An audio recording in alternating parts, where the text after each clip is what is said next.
Uncle Bob, Uncle Dodo, who's now called Uncle Joe, Aunt Joe, not Dodo anymore. Really? She's always Dodo. She's always Dodo to us. Well, we'll say that when we're together. Josephine. And then we have Aunt Ruthie, Aunt Joni, and Uncle Mickey. That might be the order, but No. no. No. Joni's the baby, so we'll get Joni's the baby. Mickey is above my mother. Yeah, so it's Joni And and then- Ruthie. They'll figure it out. Joni, Somebody Ruthie, move the Mickey. clips in. Joni, Yeah. Ruth, and Mickey. Yep. Okay. You all got some height this So time. out of those 8 people, we got 24 cousins. Wow.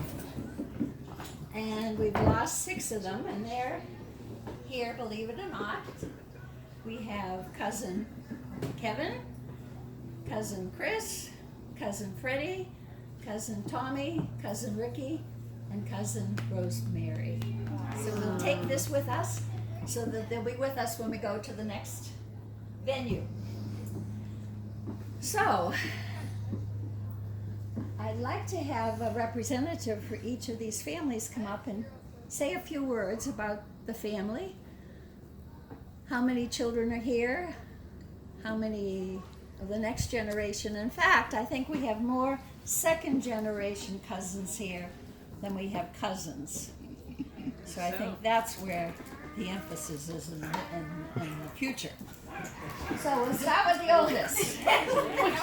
We'll start with the oldest, and Diane's going to be the spokesperson for Uncle Fred. Hello. What I'm about to tell you may or may not be true. but according to Hoyle. what's in my mind is true. So Fred was the oldest. He was married to my mother, married Ellen Dwyer Hoyle. They met because my mother's roommate in nursing school, St. Margaret's, was Helen Hoyle. So they got together and they married in I believe it's 1938, and they had 3 children. Mary Ann, who, as I can officially say, doesn't deal with a full deck. Hint, hint.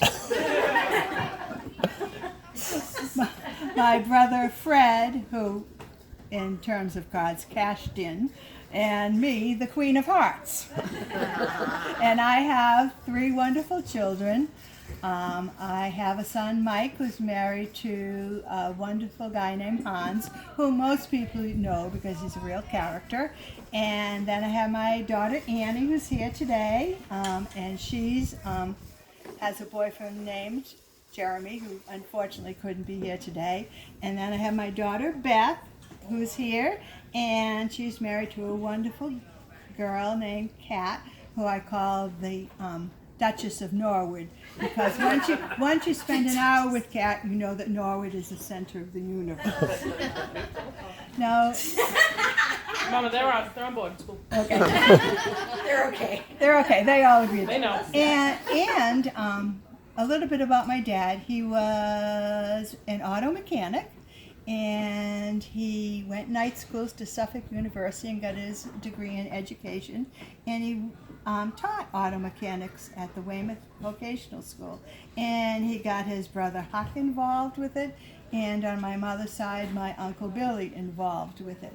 And my mom was a nurse, and my father died in 1954, so she raised the 3 of us on her own, and she worked nights and was with us all days. And she died in 1993 of a cancer of the esophagus. Cancer of the esophagus. But and that's about it. Oh, right. And Fred, my brother Fred, who was a true Hoyle, 6'5", probably. He looked like Chris. That's what he looked like. Chris Millay. You'd swear they were brothers, and he was the funniest man I ever met in my whole life. My goal as his baby sister was to make him laugh. Oh, I used to think of things just to say to him to make him laugh, and of course he'd do a smirk, like, yeah, I'm not going to let you get away with it. But he was a wonderful, wonderful person, and He died approximately 4 years ago, and his wife Connie died 2 years before that. So they're both passed, but they're wonderful, wonderful people. And that's the story of the Fred Hoyles. Okay, Mulaney's. Could we hear something from the Mulaney's? Sure. So I'm Lisa Mulaney Gillis, and I'm here with my sister Karen Mulaney, and we are grandchildren of Helen.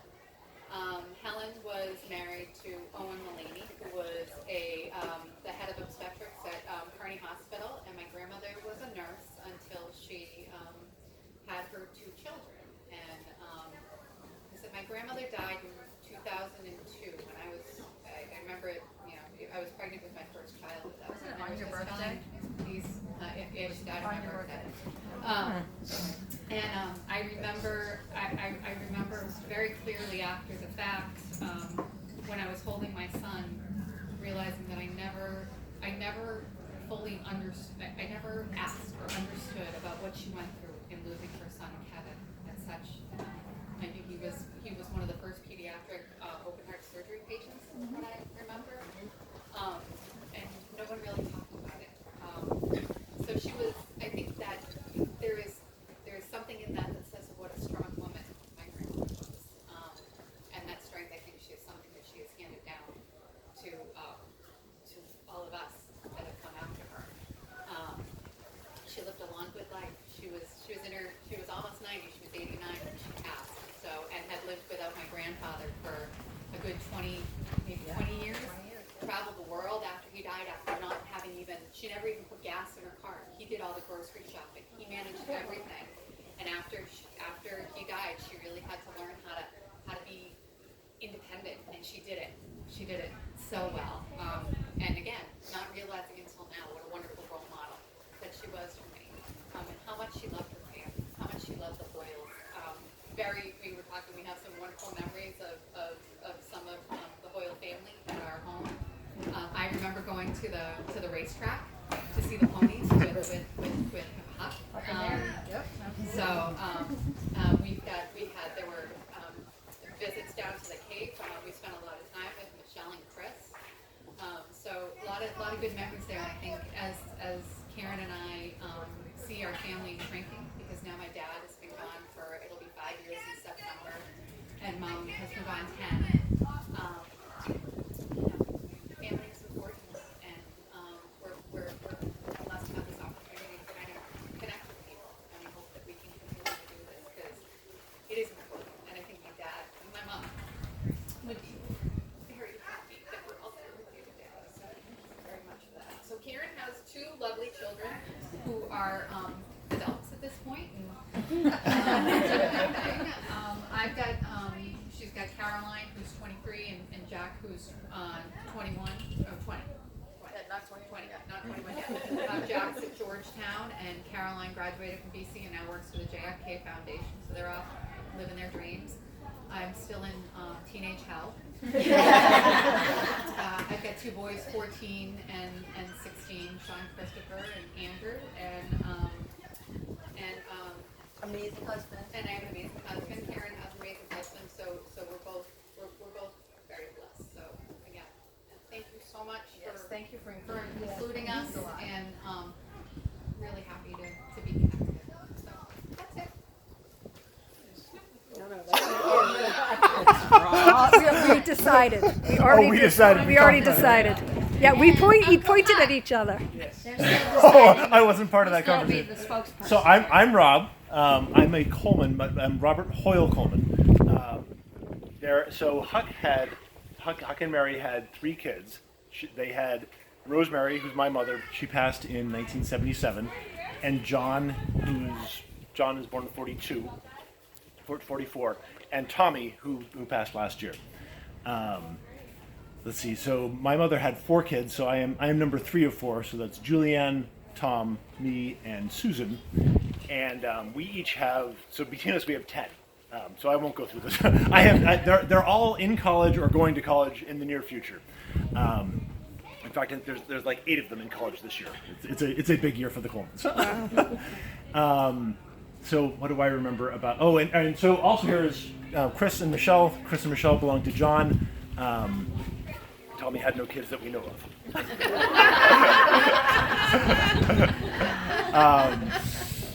Let's see. So, what are my memories of Huck and Mary? So, I think it was going to their house on West Stimson Street, and Grandpa putting us to work, and having us do chores, and then at the end of the day having the payday, right? He would pay in crisp $10 bills. And then we would go and play the ponies. We would go look at a newspaper from 3 days ago, and we'd pick our horses, and he'd pay out. The paper, we have the paper and pick them all out. Absolutely, yeah. So my dad remembers going to Foxborough to go watch the horses with Huck. What else? So Huck had nicknames for everybody. So in my family, so I'll skip. Everyone knows the nicknames for these kids, or for these folks. For us, it was Julianne was Princess Queen, or no, she was Miss Coleman, and Tom was TC. I was Big Rob's. Susan was Bugface. Bugs. Which is kind of she had freckles on her nose, so she was Bug. Chris was Dinny, and Michelle was Shaw. Shah. Chris couldn't say Michelle, so he'd say Shah, come here, Shah. And so I was always Shah. So always Chris's fault. That's what I got. Who's next? I think Uncle Bob. You're not going to do it? No. Well, There's nobody here gonna do a Mickey one either. Uncle Bob, he was my father. And Don't start crying. I know, I'll start crying. He's a great guy. He was in the Navy, you see. That Navy picture, that was his life. He went into the Navy before he graduated from high school, which was amazing. I didn't know that. Found that after, when we were cleaning our mom's house out, his high school diploma that he went back when he got out of the Navy. He was a lieutenant commander and traveled the world. And at the next family reunion, or somehow, I sent just 2 weeks ago, those little 8mm films. There were probably 12 of them, canisters, to get made into DVDs. He would land on carriers, and he went, as I said, all over the world and brought back dolls for me, and I still have them. I don't know if my children will want them afterwards, you know. Of course. She's like me. So he had a heart attack when he was in the Navy, and he had to retire. And when he retired, he didn't come back to Boston area. We went to Florida, to Jacksonville, Florida, and I was in kindergarten, first grade. And he had a hard time with retirement because the Navy was his life. He was in the Navy for 30 years. So, you know, it was a hard life. I wish that they had taken him and put him in a classroom so he could teach other pilots, but back then they didn't do it. And he died young. He died when I was 16. So the family reunions, I was able to see Uncle Mickey and Aunt Jody and Aunt Ruthie, and they told me all about my father. It was wonderful. So this is really important for me. Don't forget how handsome he was. Oh, he was handsome. All of my mother's sisters are, oh yeah, Bob, he was the handsome guy. He was the love of my life. So it was very hard when he died. He's buried in Arlington Cemetery. And He was late for his own funeral, my mother told No, me. he didn't make it. He was late. He was late. late for everything. He was late for his own funeral. Yeah, he was. The train, he was trained up. His body was, he took the train up to Washington, and there was a snowstorm, and he was late for his own funeral. Yeah, because they timed it. You get this much time, and they went ahead with it, right? I think so. Yeah, that's I what was my dad a little said. bit of a bad, Huck was the person I saw at the funeral, and I just broke down because it was I don't remember a whole lot, but it was wonderful. And my mother Betty is buried on top of them. So she, on one side of the tombstone is Dad, and the other side is Mom. And Mom, you called your mother Mom. Mom. That was Betty. Betty lived in the South, and she was an uppity Bostonian, Irish Catholic Bostonian. But we did that. We were one of the Southern families of the Hoyles that lived in the South. And let's see, what else? I have 2 brothers. I'm the middle child, been the black sheep at different times. And notice who's here. My daughter, my youngest daughter. I have an older daughter and a younger daughter, and Kat's here with me. And my brothers have always been invited to the reunions, but they just never have made it. And I'm Debbie Hoyle Costello. I've held the Hoyle name close to my heart. And I didn't know I was going to talk, but I think I've talked enough. Anything else? That's good. That's good? Yeah. Could you say it for my family now, please? I can say. You got the wrong Hoyle for the speaking here. Right. And well, I'll say a little bit. Uncle Mickey was just, the times I spent with Uncle Mickey reconnecting, and the stories that he told about my father and my mother were just amazing. And I'm just so happy that he was able to be part, Uncle Mickey, I'm talking a little bit about Uncle Mickey, a part of the family, the reunions that we've had.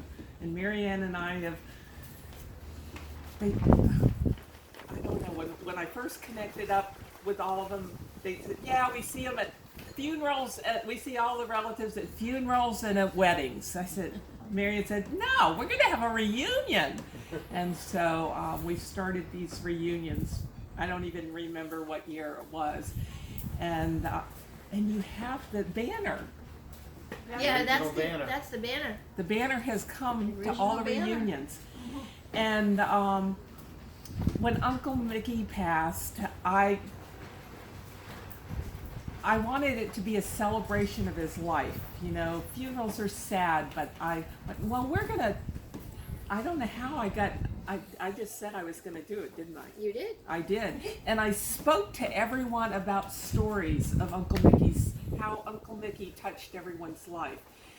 And I've never done anything like that before. And I said, what if I can't do it? Denise said, put your head down and then I'll come up. But I didn't, and it went well, and he was... That's a good thing, because I don't know about He was a wonderful man. A wonderful, wonderful man. Thank you. And full of stories, and full of his sister's stories,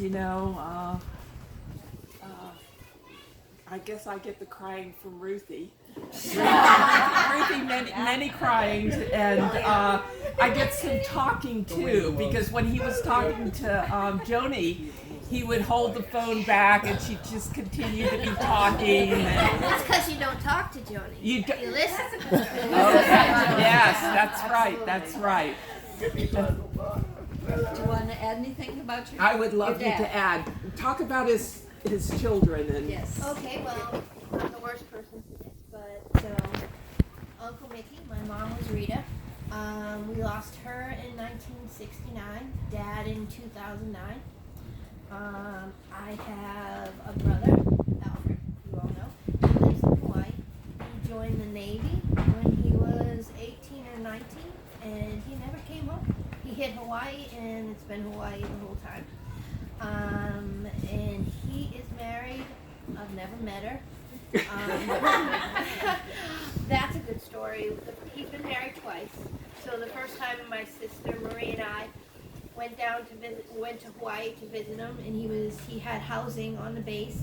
We walk up to the door, and it says Mr. and Mrs. Hoyle. And he opened the door, and I said, "Did you want to tell us something?" And he said, "I thought I told you." That was his first wife. So then I have Sister Masha. She lives in Brockton.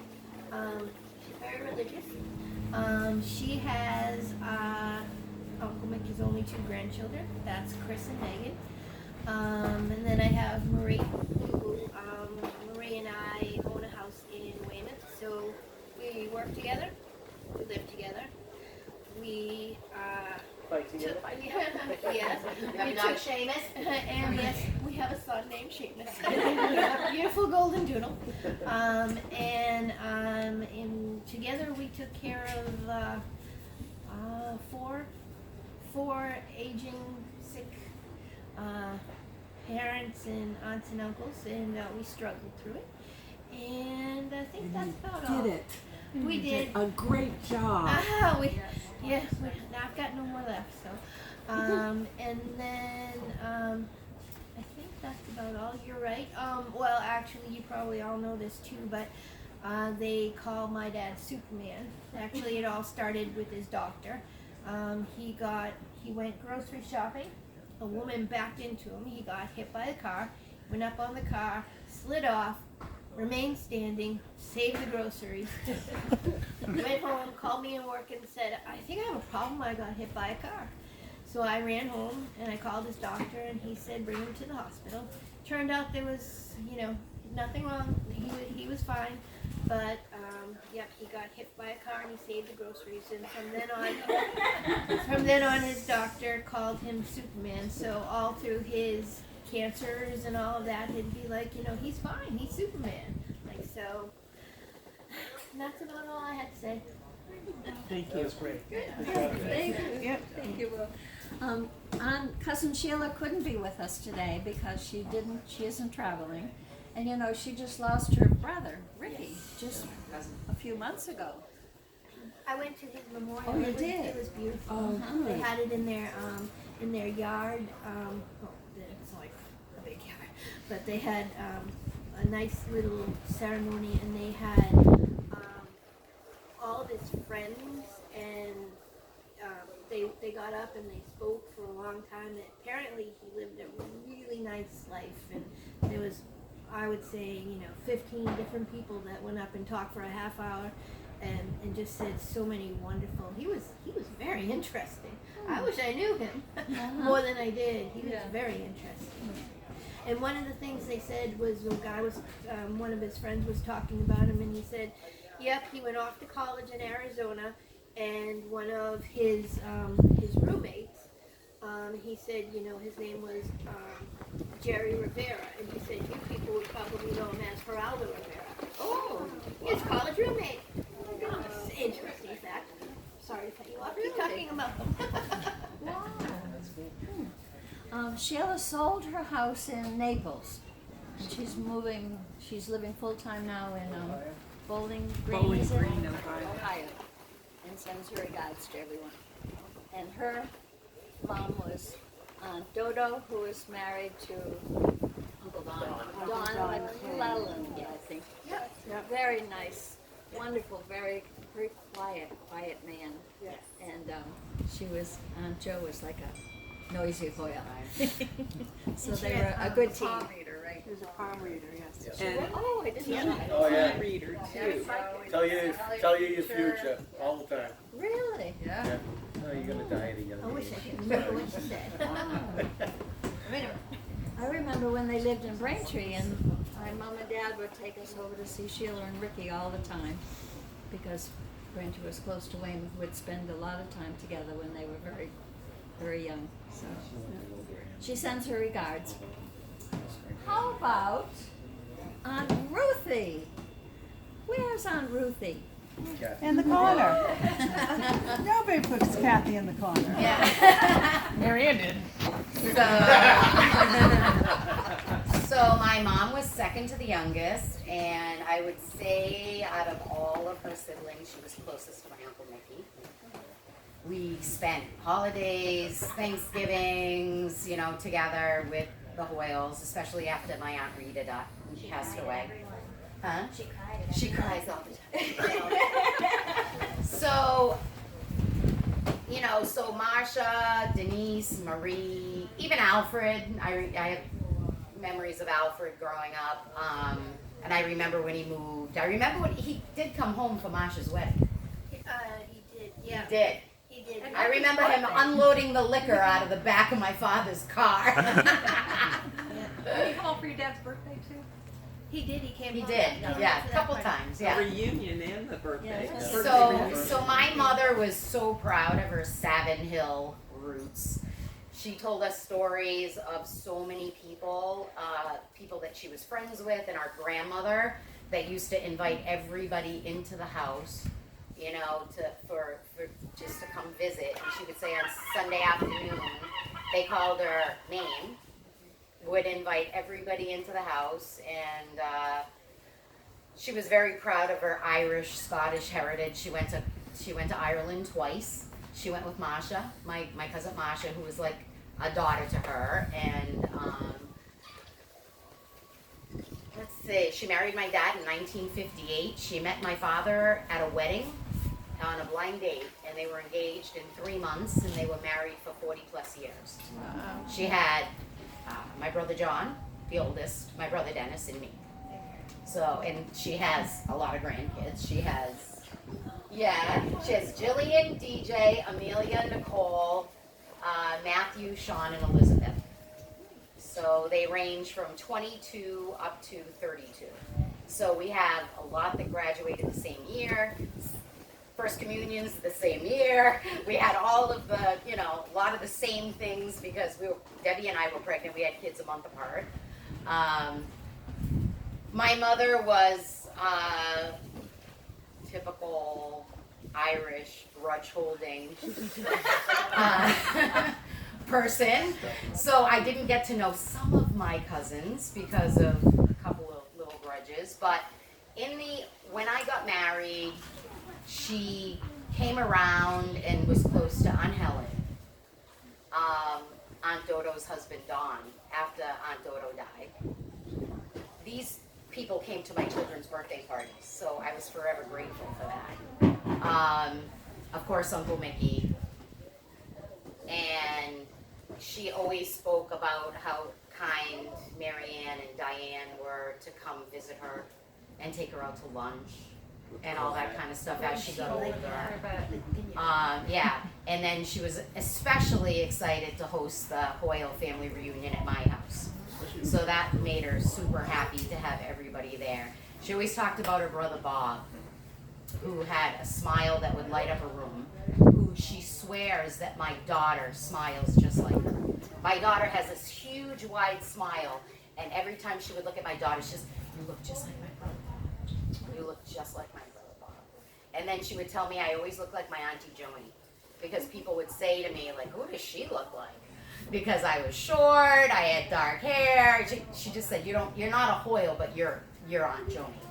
And I think that was maybe a little bit because I had half the personality of your mother. A little spicy. Yeah, a little sassy. She would say, you're Aunt Joni. But she loved her brother, and she loved taking care of her brother Mickey. And she loved his kids like they were her own kids. You know, she always said to her best friend, who was Rita, who was their mom, that she would take care of them. And she tried hardest to take care of you guys. She did. So that's about it. That's all I got. Maybe my brother has something over there. No, she said it all. I usually do. You know, I remember spending summers, like a week or whatever. When Rita was alive, we used to go. And I remember, like, she'd kick us out of the house on Castle Rock Street. You know, I don't know whether she had to clean or go out and play. It's like we'd end up walking down Malibu Beach or you know, all around the neighborhood. I don't remember. Toss us out. I remember Alfred's bike for some reason. He had a big black look bike. like a tiger? Tigers on the. I still have it. That's Actually, I don't show anything else. Little tigers on the Yeah. handlebar things. I You still know? have it. I still have it. I'll send you a picture. I remember going on vacation to worth Castle something, Rock yeah. Street, sleeping in your bedroom and looking at the Mick Jagger poster on the wall. It's still there too. It's a newer one. But See, now kids go to Europe. We used to go to Dorchester. The hood. Yeah. Absolutely. I remember Alfred taking me up. He goes, I'm going to take you up and show you where Columbia Point is. He goes, from a safe, because back then Columbia Point was, you had to bring in the National Guard to get My people in. grandmother lived there. Yeah, well, later on it became a very violent place. And So now we're it's up on very the- fancy. Yeah, we're on the top of Savin Hill, looking across. Yeah. And he's like, yeah, this is about as close as we're going to get to Columbia Point. Oh, he took you up the woods. Yeah. Yeah. And some weird story where my father said that your dad was coming to Boston, And and my dad went to the top of the woods, and he to see flew the over fireworks. and he kind of waved with the wings of the plane. Yeah, they Over Savin Hill. over Savin Hill. Yeah. And there was a time that I drive down Morrissey Boulevard, and I look down Old Colony, and I see your father's second house right at the end. Yeah, yeah. It's like anytime I'm going up that way, it's like I'm always looking down Old Colony. And I'm going, yep, that's my uncle's old house. Yep. Well, And if when you we go were a little kids, farther down, you can wave me at the bank. That's When we where were I am. kids, we knew that we were almost at Uncle Mickey's house if we Going saw over the painted the water towers. And then you Yeah. go And to the painted. gas We're like, tank. we're almost there. The gas tank. And when you go over the bridge. Yeah. Yep. Then past the driving home. You always stayed awake to see if you watched the movie The as we were Fontaine, driving. yeah. Yeah. Oh, right. It's a dog park now, isn't it? Yes, it is. No, it's a walking. That's all I got. How about Aunt Joni? Aunt Joni. Well, Yeah. I'm a big Wow. crier. I think I get it from Ruthie, so. Boy, everybody gets that from Ruby. And my mom was the youngest, and graduated nursing school, I think Mass General. Joined the Navy, was a Navy nurse, and met my dad. And then had 34 different homes in her 38 years before they retired. We moved every year. So we never got back here. We never got to see anyone. But I heard all the stories. I knew Savin Hill. I knew Maine. She used to say that Maine did the altar cloths for the church. And she always had food laid out, and there was always somebody at the dinner table she didn't know. Mm-hmm. And sometimes when the food wasn't enough, she'd say, "We don't need that much." The family hold back. The family hold back. He's after. So I know she loved her older brothers. She said her brother Fred taught her to swim. And I said, "Oh, that's nice." She goes, "Yeah." Took me in a rowboat, threw me out of the rowboat, and just kept rowing away from me till I got it. And then I got in the rowboat. I said, "See how good you did." And then they called her the flea because she was the youngest. And I think they used to put her on top of banisters and refrigerators, anything high up, and laugh and walk away.